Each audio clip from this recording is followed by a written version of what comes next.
বন্ধুরা, মনের মানুষ চ্যানেলের পক্ষ থেকে আমি মাফি। আমাদের চ্যানেলে নতুন নতুন গল্প শুনতে হলে আমাদের চ্যানেলটি সাবস্ক্রাইব করে সাথেই থাকুন। আর লাইক, কমেন্ট ও শেয়ার করতে মোটেও ভুলবেন না কিন্তু। ধন্যবাদ সবাইকে।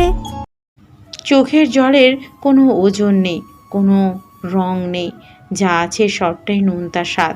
এই নোনতা স্বাদের চোখের পানির উৎস কোথায়?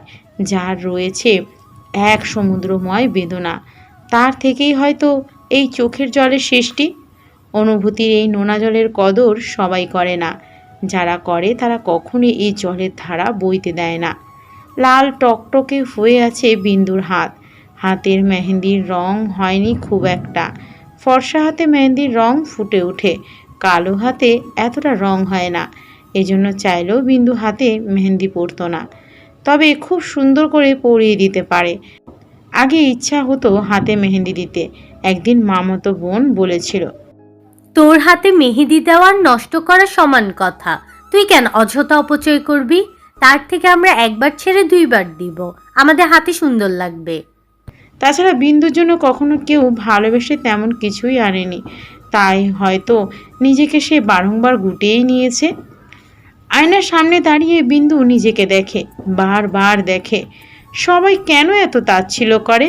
কানের কাছে তিলটা এতটাই স্পষ্ট নয়, তবুও তিলটায় কি বিন্দুর সৌন্দর্য বাড়ে না? বিন্দু তো কালো নয়, সে তো কৃষ্ণবর্ণী। কালো মেয়েদের আলাদা রূপ থাকে, তার সে রূপ কেন কেউ দেখেনি? দেখেছে তো, দেখেছে সে রূপ নদীর জল এবং চোখের জল। জল নারী মানব জীবনের প্রতিচ্ছবি, চাইলে ভাসাতে পারে, আবার ডুবাতেও পারে। গ্রামের বিয়েতে রঙের কাদার একটা খেলা হয়, তারপর নতুন বউকে নিয়ে ভাবি এবং বোন জামাইয়েরা একসাথে গোসল করে। এই নিয়মটা প্রচণ্ড রকম বাজে লাগলো বিন্দুর কাছে। সে কেন অন্যের সাথে গোসল করবে? তাকে কেন অন্য কেউ কোলে নিয়ে বাহিরে যাবে? বিন্দু কালো হলেও ভীষণ স্পষ্টবাদী মেয়ে, নিজের ক্ষেত্রে এক চুল ছাড় নয়। স্পষ্ট করে জানিয়ে দিল সে ওভাবে গোসলে যাবে না, তবে ও গ্রামের চেয়ে ওটাই রীতি। গতকাল দুপুরের দিকে কিছু খেয়েছিল বিন্দু, এরপর থেকে পানির উপরেই আছে। এবারে আসার পূর্বে মামা বলেছিল কিছু খাইয়ে দিতে, ব্যস্ততায় হয়তো মেজো খালা ভুলেই গিয়েছিল। তাছাড়া এ বাড়িতে কি আর নতুন বউ অভুক্ত থাকবে নাকি? কাল রাতের ঘটনা কি বাড়িতে জানে? আজ কি বাবা আসবে নিতে? এতক্ষণ তো কোনো একজনের মাছ, দুধ, নতুন কাপড় নিয়ে আসার কথা, তবে কি সত্যিই কেউ এলো না? বিন্দুর জন্য বরাদ্দকৃত ঘরে বসেছিল সে। প্রচণ্ড ক্ষুধার সময় পানি খেলে বমি পায়, বিন্দুর তাই পাচ্ছে। ঘাড়ের দিকটায় ব্যথা নিয়ে চুপচাপ বসেছিল সে। তার কথা শোনার প্রয়োজন মনে করেনি কেউ। বাইরে চলছে রং খেলা। ঠিক সে মুহূর্তে রুমে প্রবেশ করলো নক্ষত্র। বিন্দু তার উপস্থিতি টের পেলেও চোখ তুলে তাকায় না, তাকাতে ইচ্ছে করছে না। হঠাৎ বিন্দু হাতের টান অনুভব করে। চোখ মেলে দেখে নক্ষত্র বিন্দুকে কোলে তুলে নিয়ে এগিয়ে চলেছে বাহিরের দিকে। বিন্দু ও খামচে ধরেছে তার পিঠ, মাথা ঠেকেছে নক্ষত্রের বুকের দিকটায়। কেমন ধরম ধরম শব্দ হচ্ছে, সিগারেটের স্মেল পাচ্ছে সে। নক্ষত্র বিন্দুকে নিয়ে নামলো এক পিঁড়ির উপর। এই পিঁড়িতে গতকাল রাতেও দাঁড়িয়েছিল তারা। সব মনে করতে একরাশ বিষাক্ত অনুভূতি হলো বিন্দুর। তাদের দুজনকে আবার হলুদ লাগানো হলো। নক্ষত্রকে সবাই জেঁকে ধরেছে। সকাল থেকে শাশুড়ির দেখা নেই। নক্ষত্র একটা হাসি খুশি ছেলে, সবাই যেমন আনন্দ করছে সেও তাল মিলাচ্ছে। তবে কি সবাই গতকালের সব ভুলে তাকে মেনে নিয়েছে? তার ডান পাশে বসে থাকা মানুষটি কি শুধুই তার হবে?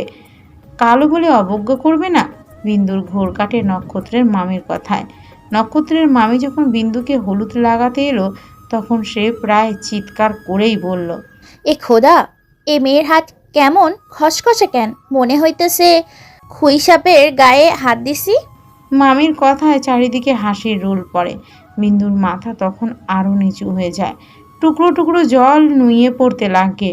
তারপর হাসি হাসি মুখে বসে রইল। সে তো কাঁদবে না, কেন কাঁদবে? এসব ভাবতে ভাবতেই দু চোখের পানি আবার নেমে এলো। একটা সম্পূর্ণ অচেনা মানুষের ভিড়ে নিজেকে বড্ড একা লাগছে। চল এবার পুকুর পাড় যাই, নতুন বউ গোসল দিবে না? না, বাড়িতেই দিবে। নক্ষত্রের কাটা কাটা জবাবে অবাক চোখে তাকিয়ে রইল বিন্দু। তখন চারিদিক থেকে কয়েকজন বলে ওঠে, তাহলে কি নতুন বউ একা গোসল করবে? সারা জীবন তো একাই করে এলো, আজ আবার মানুষ কেন লাগবে? নক্ষত্র তো দেখি বউয়ের জন্য শেষ। আচ্ছা, কাউরে না দিলেই তুই তো একসাথে যাবি না? ওই যা, ওইদিকে বাথরুমের সব ব্যবস্থা করা আছে। হ্যাঁ, বউরে কোলে নিয়ে যা, এই সুযোগ বারবার পাবি না। বিন্দু তখন হলুদ শাড়ি পরে, কিছুটা ভেজা শরীরে নক্ষত্রকে সামনে রেখে গুটিয়ে দাঁড়িয়েছিল। নক্ষত্র কথা না বাড়িয়ে ওকে পাজা করে কোলে নিয়ে বাথরুমে প্রবেশ করে নামিয়ে দেয়। বিন্দু নেমে কিছুটা অস্বস্তি বোধ করতেই নক্ষত্র বলে, আমার রুচি এতটাও খারাপ নয়, আর আমি আপনাকে পাওয়ার জন্য মরমে মরে যাচ্ছি না, তাই স্বাভাবিক হলেই ভালো হয়। আপনার দিকে তাকানোর কোনো ইচ্ছে আমার নেই, এটা এতক্ষণে বোঝা উচিত ছিল। আমি উপাস ফিরছি, দ্রুত গোসল সেরে নিন। মাইয়া তো কালা, তাই সুন্দর জামাই পাইছে। কোন কালে কোন ভালো কামের ফল আল্লাহ দিল কে জানে। ভাবি সাপ খালি পাইলে আইব, আগের সঙ্গে টিকে নাই। শুনলাম শাশুড়ি খুব একটা খুশি না, অহন দেই কত দূর কি হয়। বাহিরের মানুষের এমন কথা শুনে সকাল সকাল ঘুম ভাঙে নক্ষত্রের। বিন্দু তখন বিড়াল ছানার মতন লুকিয়ে আছে তার গা ঘেঁষে। টিনের ঘরের ফাঁকা দিয়ে এক ফালি রোদ এসে লাগছে বিন্দুর গালে। কানের নিচে তিলটা যে স্পষ্ট। বাম হাতে ভর দিয়ে নক্ষত্র মাথা তুলে আলতো স্পর্শ করতেই বিন্দুর ঘুমন্ত শরীর ঝনঝনিয়ে ওঠে। বিন্দু জেগে যাচ্ছে দেখে নক্ষত্র পুনরায় ঘুমের ভান করে শুয়ে রইল। বিন্দু ঘুম থেকে জেগে নিজেকে নক্ষত্রের আশেপাশে আবিষ্কার করে ভীষণ লজ্জা পেল। ভাগ্যিস মানুষটা ঘুমিয়েছিল, না হলে আজ রক্ষা ছিল না। আমার এখন সমস্তটাই স্মৃতিশোধ। হৃৎপিণ্ডের পিন ফোটানো কালো ব্যাজের মৌন বিষাদ, 21শে বোর, নগ্ন পায়ে শহীদ মিনার। আমার এখন সমস্তটুকু 1 মিনিটের নীরবতা। দু চোখ বেয়ে রাত্রি জ্বরে, পাংশুটে রাত, রক্তমাখা চাঁদের দেহে জ্যোৎস্না উদাও, উল্টে পড়ে রোদের বাটি। আমার এখন আকাশ জুড়ে দুঃস্বপ্নের দালান কোটা।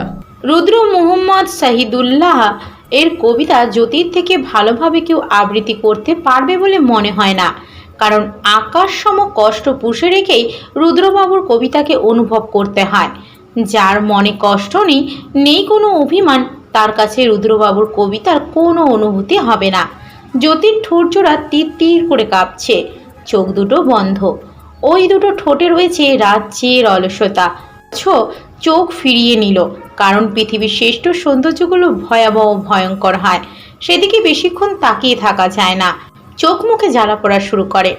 অর্ঘ্য বারান্দায় বসে চায়ে চুমুক দিবে, ঠিক তখন সামনে এলো বিন্দু। মাথায় বিশাল ঘোমটা থাকায় তার চেহারা বুঝতে পারছে না অর্ঘ্য। হাতের চুড়িগুলো ঝনঝনিয়ে বাজছে।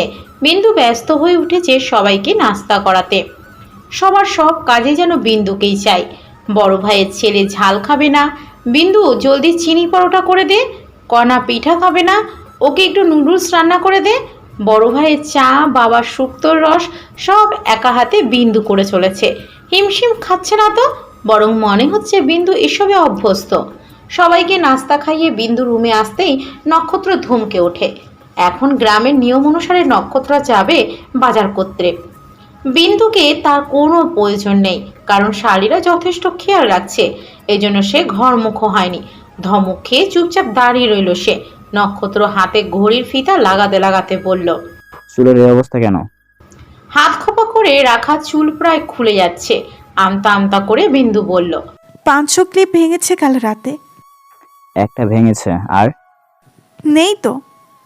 নক্ষত্র এগিয়ে সে পাশের টেবিলে থাকা পেন্সিল কাজল নিয়ে খুব শক্ত করে বিন্দুর চুল বেঁধে দিল। চলে যাওয়ার সময় বলল, নিজের খেয়াল না রাখলে ফিরে এসে ধরে এক আছাড় মারবো। ছাদের এক কোণে দাঁড়িয়ে ডান হাতের বাহুতে হাত বুলিয়ে যাচ্ছে কণা। কিছুক্ষণ আগে মোটামুটি সবাই গিয়েছিল গ্রামে ওদিকটায় ঘুরতে। সেচ পাম্প দিয়ে পানি দেওয়া হচ্ছে সেখানে এসে হুড়মুড়িয়ে পড়ে যাচ্ছিল কণা। বলিষ্ঠ হাতে নক্ষত্র তাকে টেনে তুলেছে। অত্যাধিক ফর্সা গায়ের রং কণার, নক্ষত্রের স্পর্শে লাল হয়ে আছে। সেখানে হাত বুলিয়ে চলেছে কণা। ঠিক সে মুহূর্তে ছাদে এলো নক্ষত্র। সিগারেটের শলাকায় আগুন জ্বালাতেই কণার উপস্থিতি টের পায়, তাই সিগারেট ফেলে দেয়। সিগারেট নেশার স্বভাব নয়। যার তার সামনে এসব জিনিস খাওয়া উচিত নয়। তোমার হাত দেখি বেশ লাল হয়ে আছে। হ্যাঁ, আমাকে সহজে কেউ আঘাত করে না, খুব আলতোভাবে আমাকে স্পর্শ করে। তাই তো দেখা যাচ্ছে। না হলে দাগ হয়ে যায়। আমার শরীরের দাগগুলো স্পষ্ট, একটু এদিক সেদিক হলেই আমার গায়ের রং জানান দেয়। অথচ আপু কিন্তু তা নয়। কারণ তোমার আপু?